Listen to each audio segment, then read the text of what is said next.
हम लोग का मांग यही है कि जो चर्च में हम लोगों के धर्म गुरु जो 2 जन है उनके ऊपर रात में मारपीट हुआ, चोरी हुआ, तो हम लोग उसी से बहुत ज्यादा आहत हो गए हैं हम पलिवासी, और इसलिए हम लोगों को न्याय।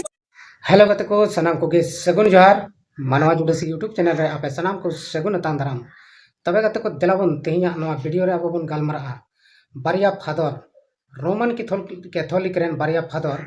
दाल कते दिया एकदम को ओड़े चाबाव का तकिना और नुआ दो अकय दाल का किना नुआ को नुआ वीडियो रे बन बडाया आदो देलाबन ओकालका दाल कते दिया को ओड़े का तकिना से चिल का तकिना मो तकिना को और अकय कना को उनको ददाल को उना को नुआ कटिंग मारंग वीडियो क्लिप रे बन नेला आदो गति को उना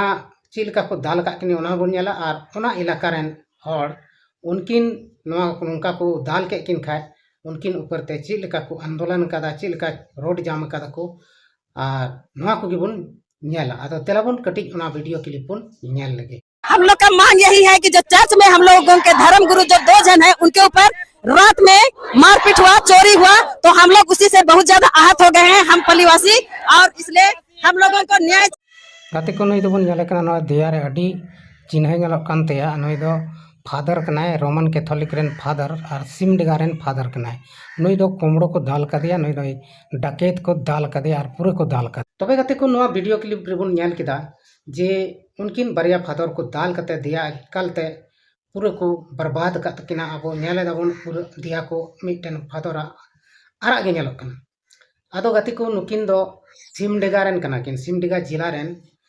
कना किन और उना सिमडिगा जिला रे मिटन चर्च मेना से मिटन गिरजे ओड़ा मेना मिटन पारिस हेना रोमन कैथोलिका आदो उना पारिस रे नुकिन बानर फादर किन सेवा कमी किन कमीदा माने ओंडे हर को किन गिरजे कोवा आदो ओंडे गी 1 अक्टूबर हिल ओंडे को हेना कुमड़ू डकैत को हेना और उनको दो आकवा चेहरा दो तोल कसे को ऐसे का तेना उनकिन को हजी के किना और उनकिन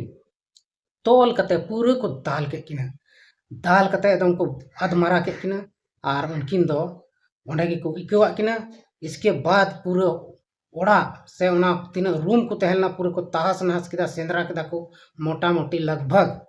3 लाख टका गन रिया संपत्ति ओंडे कोय को इदी किदा टका पैसा को लेकते तीन संपत्ति तहलना कीमती कीमती जिनिस को तहलना उना सनाम को अतकिर किदा आदो उनको कुमड़ू दो कोय को तहलना कारन को तहलना नुआ दो कोनो आता पता बनुआ नित हबिते बको सा का कोआ आदो नुआ को जखन हुयन खान तो उना आसपास रेन से उना परिस रेन तीन हड़ को तहन कना तीन आदिवासी को तहन कना उनको दो जुमित कते रोड रे जुलूस को एहब किदा और जुलूस दो नुआ खातिर ते जे आले रेन जहां फादर जहां दो गुरु से जहां दो नायकी कना किन उनकिन को दाल के किना नुकिन न्याय नाम चाहिए चिदा से नुंका आले इसे हड़ सला नुंका व्यवहार दो बेस बांग हुयुक कना आदो नुआ को खातिर तेगे उनको मांग को दोह केदा जुलूस कते रोड जाम कते आदो तीना दिन ते पुलिस प्रशासन उनकिन न्याय को दिलाव किन कना से बांग ओना हबन बड़ाई गया ना दाराय कान वीडियो करे आदो तिहिं दो नुआ बखरा तेगे आबो विस्तार तेबन गालमरा गाते को आबो बन बड़ाई गया नुआ भारत दिसम रे छत्तीसगढ़ राज्य रे पूरा पूरी नितो ईसाई विरोधी बजरंग दल वाला पूरा ईसाई हड़ को परेशान का को ओंडे मातो को परेशान का को गी और आयमा नुकान राज्य मेना जहां रे दो ईसाई बखराते से धर्मांतरण बखराते आयमा लेकना कानून को बनाव कना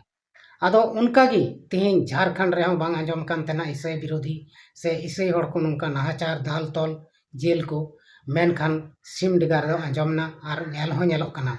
जे मेनते नुकु दो कुमड़ू छीनते को हजु कना एटा राज रे दो बजरंग दल और नोडे दो कुमड़ू बिनाव कते को हजु कना लूटपाट को लूटेट कना और दाल को दालेट को आदो नोआ इयते बडाय नामक कना नोडे हो ईसाई विरोधी दो अडी आट गे मेना को और उनको दो एटा रूप अपनार कते को हजु कना आदो गति को नोय नोका जे व्यवहार हुयुक कना ईसाई हड़ को तलाते नोआ दो भारत दिसम रे बाय सोभायदा और नोंका दो बांग हुयुक चाहिए चिदा से आबो बन बढ़ाई गया भारत दिसम दो धर्मनिरपेक्ष देश कना नोडे संविधान रे ऑल मेना 25 खन 28 हाबी बन नेल लेखान ओंडे ऑल मेना जे मेनते आम जहाटा धर्म गेम कुसिया कान ओना गेम मनाव दाड़िया और अपनारा धर्म आम हड़ को तलारेम प्रचार प्रसार दाड़िया मेनखान नितो अड़ी मुश्किल हुयुक कना आम धर्म दो चीम प्रचारा आमा ओड़ा रेहों आमा धर्म बाम मनाव दाड़िया नोंका हुयुक कना आर नॉय बन नेलेत कान गया सोशल मीडिया रे पूरा पूरी वीडियो वायरल कना तीना जायगा रे इसे हड़ पूरा को ताले को तोले को गोय हको गोय उतरे को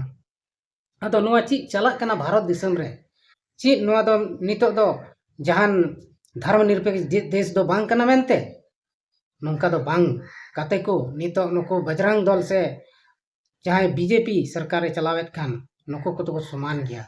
आदो नुकु नोआ को एटा धर्म दो बाको कुसिया कना एटा हड़ा धर्म बाको कुसिया कना ओना कारण ते नुकु दो नोआ चरमोट को कमियत कना नोआ बेबड़ी को कमियदा मानवा को तलाते नोआ दो ठीक दो बांग हुयुक कना आदो अबो जब तक अबो आदिवासी बाबन जुमिदो कना तब तक दो अबो नोंका के को नाहाचार कते को दाल गय मना तोल गय मना को आदो तेहें इnya रिक्वेस्ट तो नोआ गी गाते को आपे सनाम जहाटा रन धर्म के पे मनावेत कान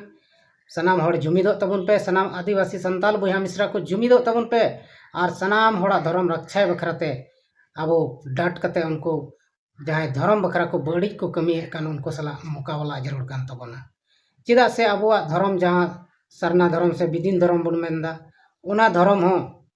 ओना धर्म तेहिं इसे धर्म रे जुदी नोंका होयुक कना तो आगाम दिन रे ओना धर्म हो उनका होई दाड़ेया आदो नोय नो को बुझेव दरकार तबना अबो भारत दिसम रेन से झारखंड दिसम रेन हड़ को अबो जेर बाबन बुझेवेत कना आर अबो नाहाचार गेबन कमीदा से बेबड़िक बन कमीदा मी एटा हड़ कोते आदो नोआ दो ठीक दो बांग हुयुक कना आर तेहिं अबो को रुखिया बन लगिते सरकार ठेन उनकान कानून बनुआ से चीज बनुआ नोआ बाबन बुझ दाड़ेया कना जखन इलेक्शन तियगो उन रेदो सनाम नेता अड़ी लंबा लंबा अड़ी बड़े लटू लटू भाषण को एमा मेनखान गति को जखन समस्या अपनार रे पड़ा उन रेदो चिले हो बाको चियो को चिकाया आदो नहय नोआ गे अड़ी मारांग बड़ी कथा दो हुयुक कना तेहें उनका गे झारखंड रेदो उनका गे होई कना नितो अड़ी जोर कष्ट से अड़ी जोर मुश्किल रे मेना को नुको इसई हड़ आर पूरी नुको दो कष्टयेत को और नोआ कमी दो जहां बेबड़ी कमी दो बजरंग दल कना आदो नुको बजरंग दल चित अधिकार को एम कवात को सरकार जे मेनते हड़ चितान रे नाहाचार कते तोल दाल कते उनको चित सबूत को मेन जोंग कना नोआ दो अबो बाबन बड़ाया जुदी उनको भारत दिसम रे हिंदू राष्ट्र को बनाव को मेने कन खाय नितो आइमा हड़ उनका मेना कोआ जहां दो हिंदू धर्म को मनावदा जहां दो क्रिश्चियन धर्म जहां दो विदिन धर्म को मनावदा तबे ची उनको दो नोआ दो बड़ी को कमीदा नोआ दो तीसों बांग होई दाड़े गते को नोआ कमी जहां सेवा कमी कना नोआ दो मानवा को तलारे कमी जरूर होयुक कना आदो गते को नोहाय तिहिं अबो बन बड़ाय नाम केदा जे मेनते ओका लेका अबो आदिवासी को तलाते नाहाचार हुयुक कना और ओका लेका अबो को नाहाचारे बोना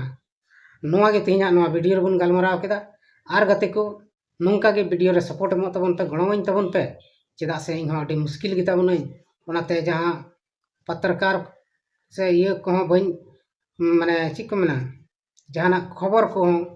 बन सदर दाड़ेदा तो गते को तेहिं अबो तलाते से